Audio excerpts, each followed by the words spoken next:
Cette nuit-là, on sentait la guerre imminente dans le ciel, à la façon dont les nuages s'écartaient pour revenir aussitôt, à l'éclat des étoiles qui flottaient par milliers entre les nuages, comme des yeux ennemis, à l'impression que le ciel allait tomber sur la cité, la réduire en poussière et la lune exploser en un rouge embrasement. Tel était le sentiment que donnait la nuit.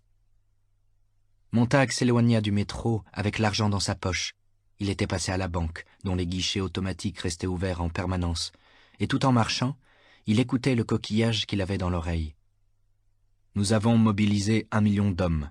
Une victoire éclair nous est acquise si la guerre éclate.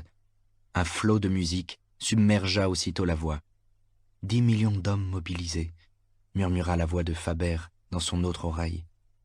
Mais on n'en annonce qu'un. C'est plus plaisant. Faber? Oui? Je ne pense pas par moi-même. Je fais simplement ce qu'on me dicte, comme toujours. Vous m'avez dit d'aller chercher l'argent et j'y suis allé. L'initiative n'est pas vraiment venue de moi. Quand commencerai-je à agir de mon propre chef? Vous avez déjà commencé en disant ce que vous venez de dire. Il faudra me croire, sur parole. Les autres aussi, je les ai crus sur parole. Oui, et regardez où ça nous mène. Il vous faudra avancer à l'aveuglette pendant quelque temps. Vous avez mon bras pour vous accrocher. Je ne veux pas changer de camp pour continuer à recevoir des ordres. Il n'y a aucune raison de changer si c'est comme ça. Vous voilà déjà fort avisé. Montag sentit ses pieds qui l'entraînaient sur le trottoir en direction de sa maison. Parlez-moi encore. Voulez-vous que je vous fasse la lecture? Je ferai en sorte que vous puissiez mémoriser. Je ne dors que 5 heures par nuit. Je n'ai rien d'autre à faire. Alors, si vous voulez, je vous ferai la lecture pendant votre sommeil. Il paraît qu'on retient des informations même quand on dort, si quelqu'un nous les murmure à l'oreille. D'accord. Tenez. De l'autre bout de la ville plongée dans la nuit, lui parvint le bruissement infime d'une page tournée. Le livre de Job. La lune monta dans le ciel, tandis que Montag allait, les lèvres animées d'un mouvement à peine perceptible. À 9 heures du soir, il était en train de prendre un dîner léger quand la porte d'entrée appela dans le couloir. Mildred se rua hors du salon comme un autochtone fuyant une éruption du Vésuve. Madame Phelps et Madame Bowles franchirent le seuil et disparurent dans la gueule du volcan, des martinis à la main. Montag s'arrêta de manger. Elle ressemblait à un monstrueux lustre de cristal tintant sur 1000 tonalités. Il vit leur sourire de chat du Cheshire s'imprimer, flamboyant, sur les murs de la maison, et voilà qu'elle criait à tue-tête pour se faire entendre dans le vacarme général. Montag se retrouva à la porte du salon, la bouche pleine. « On dirait que ça va bien pour tout le monde. »« Ça va bien. Tu as une mine superbe, Milly. Superbe. Tout le monde a l'air en super forme. En super forme !» Immobile, Montag les observait. « Patience, » murmura Faber. « Je ne devrais pas être ici, » dit Montag entre ses dents, presque pour lui-même. « Je devrais être en route pour chez vous avec l'argent. Demain suffira. Prudence. »« Cette émission n'est-elle pas une merveille ?» s'écria Mildred. « Une merveille !» Sur l'un des murs, une femme souriait tout en buvant du jus d'orange. Comment peut-elle faire les deux à la fois? Songea absurdement Montag. Sur les autres murs, une radioscopie de la même femme permettait de suivre, de contraction en contraction, le trajet de la boisson rafraîchissante jusqu'à son ravissant estomac. Brusquement, la pièce s'envola dans les nuages à bord d'une fusée, puis plongea dans une mer vert-absinthe où des poissons bleus dévoraient des poissons rouges et jaunes. 1 minute plus tard, 3 clowns blancs de dessin animé se mirent à s'amputer mutuellement sous d'énormes vagues de rire. Encore 2 minutes, et la pièce se trouva catapultée hors de la ville, devant une piste où des jet-cars tournaient à toute allure en se percutant à qui mieux. Montag vit nombre de corps voler en tous sens. « Milly, tu as vu ça? »« J'ai vu !» Montag glissa une main à l'intérieur du mur et actionna l'interrupteur. Les images se résorbèrent comme de l'eau s'échappant d'un gigantesque bocal de poissons surexcités.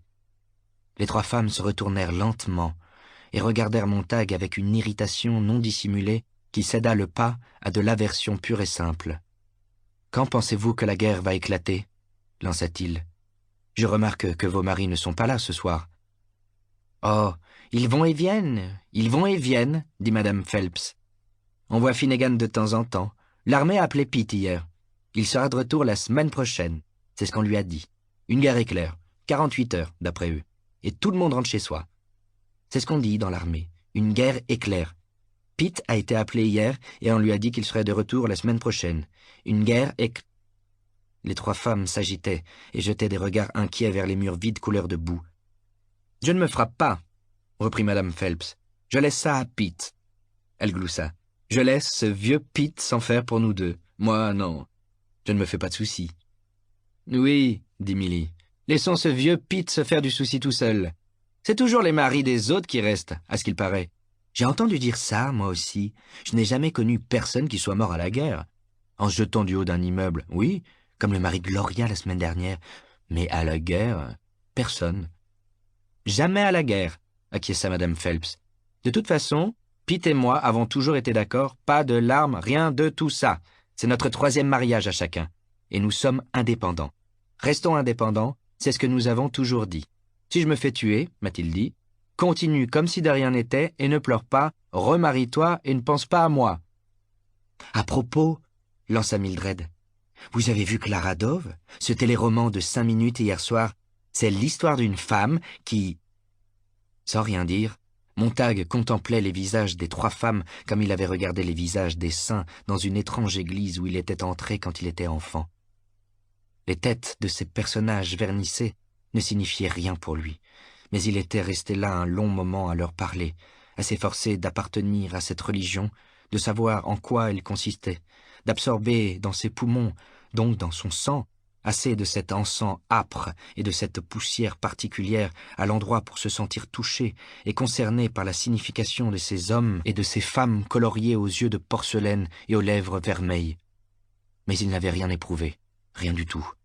C'était comme déambuler dans un nouveau magasin, où son argent n'avait pas cours, où son cœur était resté froid, même quand il avait touché le bois, le plâtre et l'argile.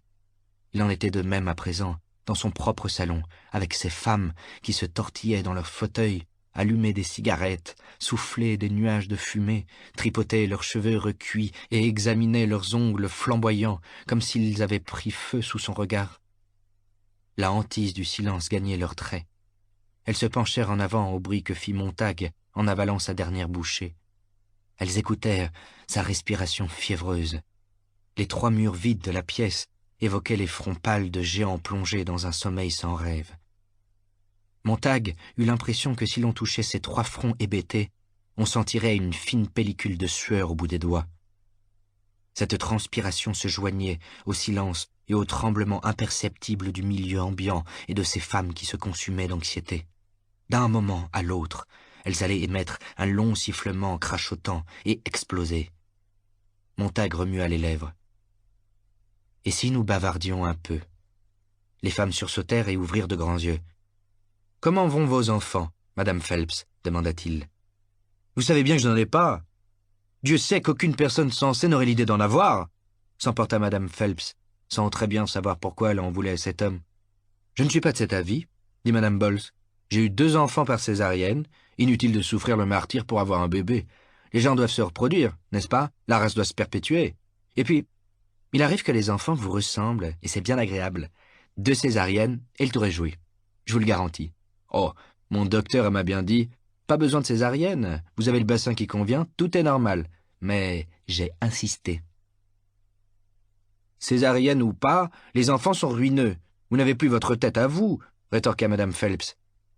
Je bazarde les enfants à l'école 9 jours sur 10. Je n'allais supporter que 3 jours par mois à la maison, ce n'est pas la mer à boire. On les fourre dans le salon et on appuie sur le bouton. C'est comme la lessive, on enfourne le linge dans la machine et on claque le couvercle.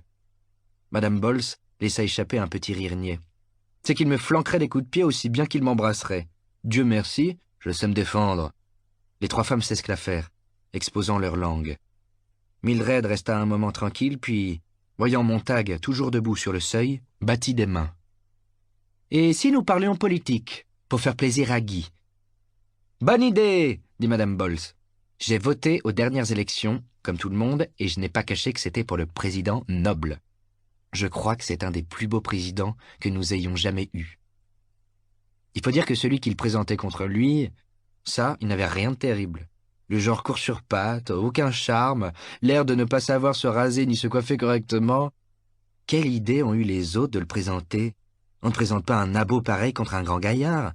En plus, il parlait entre ses dents. La moitié du temps, je n'entendais pas un mot de ce qu'il disait. Et les mots que j'entendais, je ne les comprenais pas. Et bedonnant avec ça, et pas fichu de s'habiller de façon à dissimuler son embonpoint. Pas étonnant que Winston Noble ait remporté une victoire écrasante. Même leurs noms ont joué. Comparez 10 secondes Winston Noble et Hubert Wagg. Et vous pouvez presque prévoir les résultats. « Bon sang !» s'écria Montague. « Qu'est-ce que vous savez de Wagg et de Noble ?»« Eh bien, ils étaient sur ce mur il n'y a pas 6 mois. Il y en avait un qui n'arrêtait pas de se curer le nez, ça me mettait hors de moi. »« Voyons, monsieur Montague, » dit madame Phelps, « voudriez-vous que nous votions pour un type pareil ?» Un large sourire éclaira le visage de Mildred. « Ne reste pas là planté à la porte, Guy, et ne nous mets pas les nerfs en pelote. » Mais Montague avait déjà disparu, pour revenir un instant après, un livre à la main. « Guy !»« Au diable tout ça, au diable tout ça !»« Qu'est-ce que vous tenez là? N'est-ce pas un livre? Je croyais que tout ce qui était formation spéciale se faisait par film aujourd'hui. » Madame Phelps battit des paupières. « Vous potassez les aspects théoriques du métier de pompier? »« Merde à la théorie, » dit Montague. « C'est de la poésie. »« Montague ?» Un murmure. « Fichez-moi la paix. » Montague se sentait pris dans un immense tourbillon qui lui ronflait aux oreilles. « Montague, arrêtez. Ne... Vous les entendez? Vous entendez ces monstres parler d'autres monstres? Oh Dieu, la façon dont elles jacassent sur les gens, leurs propres enfants, elles-mêmes, la façon dont elles parlent de leurs maris, la façon dont elles parlent de la guerre, nom de nom. Je suis là à les écouter, sans en croire mes oreilles. »« Je n'ai pas dit un seul mot sur une guerre quelconque, je vous ferai remarquer, » dit madame Phelps. « Quant à la poésie, je déteste ça, » ajouta madame Bols. « En avez-vous jamais lu? »« Montague, » grésilla la voix lointaine de Faber, « vous allez tout gâcher. Taisez-vous, imbécile !» Les 3 femmes étaient debout. « Asseyez-vous !» Elles se rassirent. « Je rentre chez moi, » chevrota madame Bols. « Montague, Montague, au nom du ciel, qu'est-ce que vous avez en tête ?» le supplia Faber. « Pourquoi ne nous lisez-vous pas un de ces poèmes de votre petit livre ?» l'encouragea madame Phelps. « Je pense que ce serait très intéressant. »« Ce n'est pas bien, » pleurnicha madame Bols. « C'est interdit. » Allons, regarde monsieur Montague, il y tient, je le sais. Et si nous écoutons gentiment, monsieur Montague sera content et nous pourrons peut-être passer à autre chose. Elle jeta un regard inquiet sur le vide persistant des murs qui les entouraient. Montague, si vous insistez, je décroche. Je vous laisse en plan. L'insecte lui vrillait le tympan. À quoi bon cette comédie? Qu'est-ce que vous voulez prouver? Je veux leur flanquer la trouille. Tout simplement, leur flanquer la trouille de leur vie. Mildred regarda dans le vide. « Dis-moi, Guy, à qui parles-tu exactement ?» Une aiguille d'argent lui transperça le cerveau. « Montague, écoutez, il n'y a qu'une façon de vous en sortir. Faites croire à une plaisanterie. Simulez, faites semblant de ne pas être en colère. Ensuite, allez tout droit à votre incinérateur et jetez le livre dedans. » Mildred avait déjà pris les devants d'une voix chevrotante. « Mesdames... Une fois par an, chaque pompier est autorisé à ramener chez lui un livre des anciens temps pour montrer à sa famille à quel point tout cela était stupide, à quel point ce genre de choses pouvait vous angoisser et vous tournebouler. Ce soir, Guy a voulu vous faire une surprise en vous donnant un échantillon de ce charabia pour qu'aucune d'entre nous ne se casse plus sa pauvre petite tête avec ses bêtises. N'est-ce pas, chérie? Il pressa le livre entre ses doigts. Dites oui. Ses lèvres imitèrent celles de Faber. Oui. Mildred lui arracha le livre des mains en riant. Tiens, lis celui-ci. Non, attends, voilà celui que tu m'as lu aujourd'hui et qui est si drôle. Vous n'en comprendrez pas un mot, mesdames. Ça fait tatati tatata. Vas-y, Guy. 7 pages, chérie. Il baissa les yeux sur le livre ouvert. Une mouche agita doucement ses ailes dans son oreille. Lisez. Quel est le titre, chérie? La plage de Douvres. Il avait les lèvres tout engourdies. Et maintenant, lis d'une voix bien distincte et va doucement. La pièce s'était transformée en une fournaise où il était à la fois feu et glace. elle occupant 3 fauteuils au milieu d'un désert vide, et lui debout, oscillant sur ses jambes, attendant que Madame Phelps ait fini de tirer sur l'ourlet de sa robe et Madame Bols de se tripoter les cheveux. Puis il commença à lire, et sa voix, d'abord basse et hésitante, s'affermit de vers en vers, se lança dans la traversée du désert, s'enfonça dans le blanc, enveloppa les 3 femmes assises au cœur de ce vaste néant brûlant. La mer de la confiance était haute, jadis, elle aussi, et saignait de ses plis bien serrés les rives de la terre. Mais à présent, je n'entends plus que son mélancolique et languissant retrait sous le vent de la nuit immense, le long des vastes bords et des galets à nu d'un lugubre univers. Les 3 fauteuils grincèrent. Montague acheva sa lecture. « Ah, mon aimé, soyons fidèles l'un à l'autre, car le monde, image sans trêve de ce qu'on penserait être un pays de rêve, si beau en sa fraîcheur nouvelle, ne renferme ni joie, ni amour, ni clarté, ni vérité, ni paix, ni remède à nos peines. Et nous sommes ici, comme dans une plaine obscure, traversée d'alarmes, paniquée, où dans la nuit se heurtent d'aveugles armées. » Madame Phelps pleurait. Au milieu du désert, les autres femmes regardaient son visage se déformer à mesure que s'amplifiaient ses pleurs. Elle restait là, sans la toucher, ahurie par la violence de sa réaction. Elle sanglotait sans pouvoir s'arrêter. Montague lui-même en était stupéfait, tout retourné. « Allons, allons, dit Mildred. C'est fini, Clara. Tout va bien. Ne te laisse pas aller, Clara. Enfin, Clara, qu'est-ce qui te prend? Je... Oh, que t'as, Clara. Je ne sais pas, je ne sais pas. Oh. Madame Bols se leva et foudroya Montague du regard. « Vous voyez, je le savais. C'est ce que je voulais démontrer. Je savais que ça arriverait. Je l'ai toujours dit. Poésie égale larmes. Poésie égale suicide, pleurs et gémissements, sentiments pénibles. Poésie égale souffrance. Toute cette sentimentalité écœurante. Je viens d'en avoir la preuve. Vous êtes un méchant homme, monsieur Montague. Un méchant homme. » Voix de Faber. Et voilà. Montague se surprit en train de marcher vers la trappe murale et de jeter le livre dans la bouche de cuivre au fond de laquelle attendaient les flammes. « Des mots stupides, des mots stupides, des mots stupides et malfaisants, » continua Madame Bols. « Pourquoi les gens tiennent-ils absolument à faire du mal aux autres? N'y a-t-il pas assez de malheur dans le monde pour qu'il vous faille tourmenter les gens avec des choses pareilles? »« Allons, Clara, allons !» implora Mildred en la tirant par le bras. « Oh les cœurs! Mets-nous la famille. Allez, vas-y, amusons-nous, arrête de pleurer, on va se faire une petite fête. »« Non, » fit Madame Bols, « je rentre tout droit chez moi. Si vous voulez venir avec moi voir ma famille, tant mieux, mais je ne remettrai plus jamais les pieds dans la maison de fou de ce pompier. »« Rentrez donc chez vous. » Montague la fixa calmement du regard. « Rentrez chez vous, et pensez à votre premier mari divorcé, au second qui s'est tué en avion, au 3e qui s'est fait sauter la cervelle. Rentrez chez vous et pensez à votre bonne douzaine d'avortements, à vos maudites césariennes et à vos gosses qui vous détestent. Rentrez chez vous et demandez-vous comment tout cela est arrivé et ce que vous avez fait pour l'empêcher. Rentrez chez vous. Rentrez chez vous !» hurla-t-il. « Avant que je vous cogne dessus et que je vous flanque dehors à coups de pied !» Claquement de porte, et ce fut le vide dans la maison. Montague se retrouva tout seul au cœur de l'hiver, entre les murs du salon couleur de neige sale. Dans la salle de bain, l'eau se mit à couler. Il entendit Mildred secouer le flacon de somnifère au-dessus de sa main. « Quelle idiotie, Montague! Mais quelle idiotie, mon Dieu!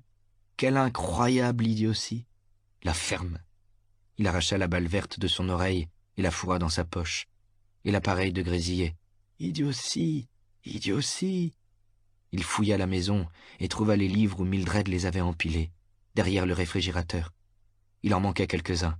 Elle avait déjà entrepris de se débarrasser de la dynamite entreposée dans sa maison, petit à petit, cartouche par cartouche.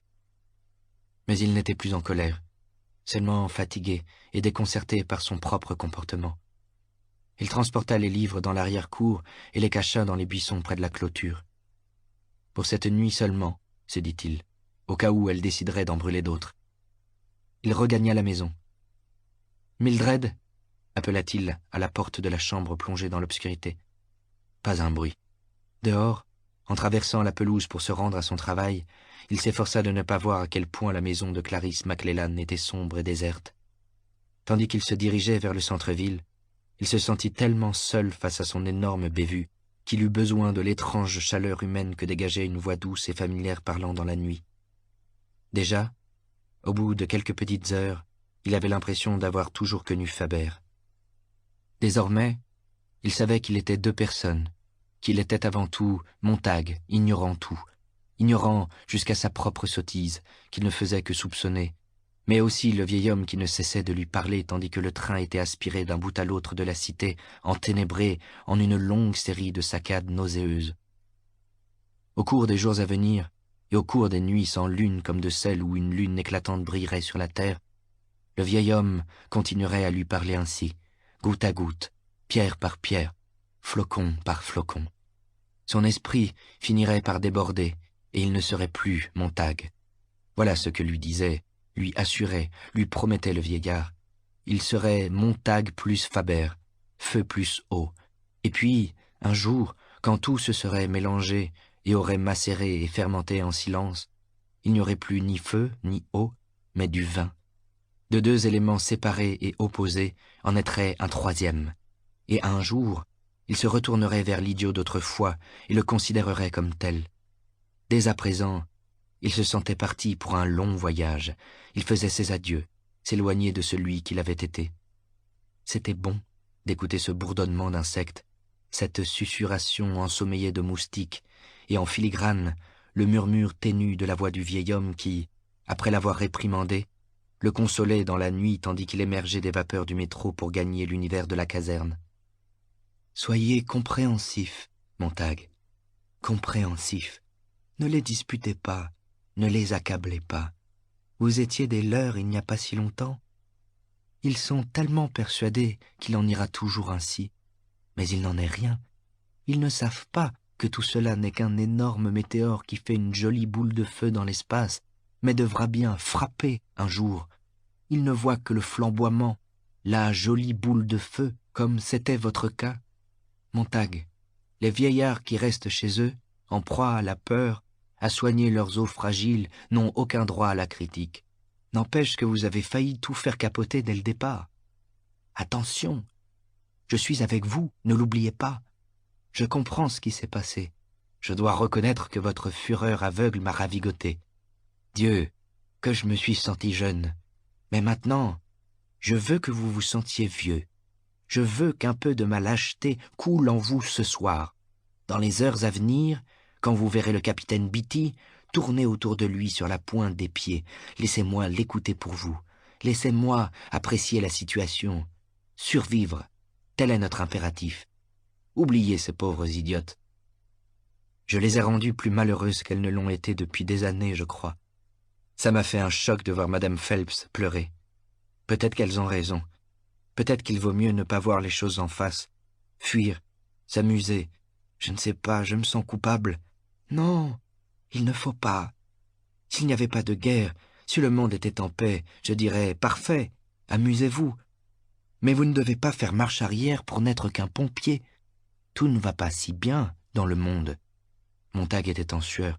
« Montague, vous écoutez ?»« Mes pieds, » répondit-il. « Je n'arrive plus à les remuer. Je me sens tellement bête. Mes pieds ne veulent plus avancer. Écoutez, calmez-vous, » dit le vieil homme d'une voix affable. « Je sais. Vous avez peur de commettre des erreurs. Il ne faut pas. Les erreurs peuvent être profitables. Sapristi, quand j'étais jeune, je jetais mon ignorance à la tête des gens, et ça me valait des coups de bâton. Quand j'ai atteint la quarantaine, mon instrument émoussé s'était bien aiguisé. Si vous cachez votre ignorance, vous ne recevrez pas de coups et vous n'apprendrez rien. Et maintenant, récupérez vos pieds et cap sur la caserne. Nous sommes des frères jumeaux. Nous ne sommes plus seuls, isolés dans nos salons respectifs, sans contact entre nous. Si vous avez besoin d'aide, quand Beatty vous entreprendra, je serai là dans votre oreille à prendre des notes. Montag sentit bouger son pied droit, puis son pied gauche. « Bon vieillard, dit-il, ne me lâchez pas. » Le limier robot n'était pas là. Sa niche était vide. La caserne figée dans un silence de plâtre, et la salamandre orange dormait, le ventre plein de pétrole, les lance-flammes en croix sur ses flancs. Montag s'avança, toucha le mât de cuivre, et s'éleva dans l'obscurité, jetant un dernier regard vers la niche déserte, le cœur battant, s'arrêtant, repartant. Pour l'instant, Faber était un papillon de nuit endormi dans son oreille. Beatty se tenait debout, au bord du puits, le dos tourné, attendant sans attendre. « Tiens, dit-il aux hommes en train de jouer aux cartes, voilà que nous arrive un drôle d'animal. Dans toutes les langues, on appelle ça un idiot. » Il tendit la main de côté, la paume en l'air, comme pour recevoir un cadeau. Montag y déposa le livre. Sans même jeter un coup d'œil au titre, Beatty le lança dans la poubelle et alluma une cigarette. « Qui veut faire l'ange fait la bête. Bienvenue au bercail, Montag. J'espère que vous allez rester avec nous maintenant que votre fièvre est tombée et que vous n'êtes plus malade. Vous faites une petite partie de poker ?» Ils s'installèrent et on distribua les cartes. Sous le regard de Beatty, Montag eut l'impression que ses mains criaient leur culpabilité. Ses doigts étaient pareils à des furets qui, ayant commis quelques méfaits, n'arrivaient plus à tenir en place, ne cessaient de s'agiter, de fouiller et de se cacher dans ses poches, fuyant les flambées d'alcool qui jaillissaient des yeux de Beatty. Un simple souffle de celui-ci, et les mains de Montag allaient, lui semblait-il, se recroqueviller, s'abattre sur le flanc, privées de vie à tout jamais. Elle resterait enfouie dans ses manches tout le reste de son existence, oubliée. Car c'étaient ses mains qui avaient agi toutes seules, sans qu'il y ait pris part. C'était là qu'une conscience nouvelle s'était manifestée pour leur faire chipper des livres, se sauver avec Job, Ruth et Willie Shakespeare, et à présent, dans la caserne, ses mains lui paraissaient gantées de sang. 2 fois en une demi-heure, Montag dut abandonner la partie pour aller se laver les mains au lavabo. Et quand il revenait, il les cachait sous la table. Rire de Beatty. « Laissez vos mains en vue, Montag. Ce n'est pas qu'on se méfie de vous, comprenez bien, mais... » Et tout le monde s'esclaffait. « Enfin, dit Beatty, la crise est passée et tout est bien. La brebis est de retour au bercail. Nous sommes tous des brebis à qui il est arrivé de s'égarer. La vérité est la vérité, en fin de compte, avons-nous crié. Ceux qu'accompagnent de nobles pensées ne sont jamais seuls. Avons-nous clamé à nos propres oreilles, suave nourriture d'un savoir suavement énoncé, a dit Sir Philip Sidney. Mais, d'un autre côté, les mots sont pareils aux feuilles. Quand ils abondent, l'esprit a peu de fruits à cueillir à la ronde. Alexander Pope, que pensez-vous de cela? Je ne sais pas. Attention, murmura Faber, depuis un autre monde, au loin. Ou de ceci. Une goutte de science est chose dangereuse. Bois à grands traits ou fuis l'eau des muses charmeuses. À y tremper la lèvre, on est certain d'être ivre, et c'est d'en boire à satiété qui te délivre. Pope, même essai. Ça donne quoi dans votre cas? Montag se mordit la lèvre. Je vais vous le dire, poursuivit Beatty, en adressant un sourire à ses cartes. Ça vous a transformé momentanément en ivrogne. Lisez quelques lignes, et c'est la chute dans le vide. Boum! Vous êtes prêt à faire sauter le monde, à trancher des têtes, à déquiller femmes et enfants, à détruire l'autorité. Je sais, je suis passé par là. Je me sens très bien, dit nerveusement Montag. Ne rougissez pas, je ne vous cherche pas noise, je vous assure. Figurez-vous que j'ai fait un rêve, il y a 1 heure. Je m'étais allongé pour faire un somme, et dans ce rêve, vous et moi, Montag, nous avions une violente discussion sur les livres. Vous étiez fou de rage, me bombardiez de citations. Je parais calmement tous les coups. La force, disais-je. Et vous, citant Johnson, science fait plus que violence. Et je répondais, eh bien, mon cher, Johnson a dit aussi, aucun homme sensé ne lâchera une certitude pour une incertitude. Restez pompier, Montag. Tout le reste n'est que désolation et chaos. Ne l'écoutez pas, murmura Faber. Il essaie de vous brouiller les idées. Il est retors. Méfiez-vous. Petit rire de Beatty. Et vous, de citer, La vérité éclatera au grand jour, le crime ne restera pas longtemps caché. Et moi, de m'écrier jovialement « Oh Dieu, il prêche pour sa propre cause !» et « Le diable peut citer les Écritures à son profit !» et vous de brailler « Nous faisons plus de cas d'une vaine brillance que d'un saint en haillons tout pétri de sapience !» Et moi, de murmurer en toute tranquillité « La dignité de la vérité se perd dans l'excès de ses protestations !» Et vous, de hurler « Les cadavres saignent à la vue de l'assassin !» Et moi, en vous tapotant la main « Et quoi, vous ferais-je à ce point grincer des dents ?» Et vous, de glapir « Savoir, c'est pouvoir !» Et un nain perché sur les épaules d'un géant voit plus loin que lui. Et moi, de résumer mon point de vue avec une rare sérénité en vous renvoyant à Paul Valéry. La sottise qui consiste à prendre une métaphore pour une preuve, un torrent verbeux pour une source de vérité capitale, et soi-même pour un oracle, est innée en chacun de nous. Montague avait la tête qui tournait à lui en donner la nausée. C'était comme une averse de coups qui s'abattait sans pitié sur son front, ses yeux, son nez, ses lèvres, son menton, ses épaules, ses bras qui battaient l'air. Il avait envie de crier « Non ! Taisez-vous! Vous brouillez tout! Arrêtez !» Les doigts fins de Bitty vinrent brusquement lui saisir le poignet. « Mon Dieu, quel pouls! J'ai emballé votre moteur, hein, Montague? Bon sang, votre pouls ressemble à un lendemain de guerre! Rien que des sirènes et des cloches! Vous en voulez encore? J'aime bien votre air affolé. Littérature, swahili, indienne, anglaise, je les parle toutes. Une sorte de discours muet par excellence, mon petit Guy. Tenez bon, Montague. » Le papillon de nuit revenait lui effleurer l'oreille. « Il cherche à troubler l'eau. »« Oh, la frousse que vous aviez, » continua Bitty. « Car je vous jouais un tour affreux en me servant des livres mêmes auxquels vous vous raccrochiez pour vous contrer sur tous les points. Quels traîtres peuvent être les livres! On croit qu'ils vous soutiennent, et ils se retournent contre vous. D'autres peuvent pareillement les utiliser, et vous voilà perdu au milieu de la lande, dans un vaste fouillis de noms, de verbes et d'adjectifs. Et à la fin de mon rêve, j'arrivais avec la salamandre et disais « Je vous emmène », et vous montiez, et nous revenions à la caserne dans un silence béat, ayant enfin retrouvé la paix. Bitty lâcha le poignet de Montague, dont la main retomba mollement sur la table. Tout est bien qui finit bien. Silence. Montague était immobile, comme taillé dans de la pierre blanche.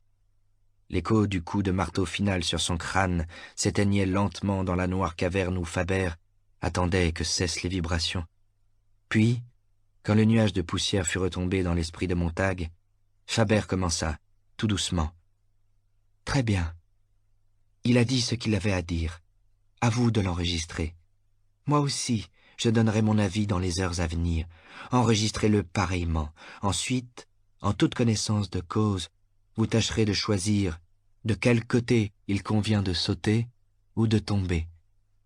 Je veux que la décision vienne de vous, pas de moi, ni du capitaine. Mais souvenez-vous que le capitaine fait partie des pires ennemis de la vérité et de la liberté, le troupeau compact et immuable de la majorité. Oh Dieu, la terrible tyrannie de la majorité!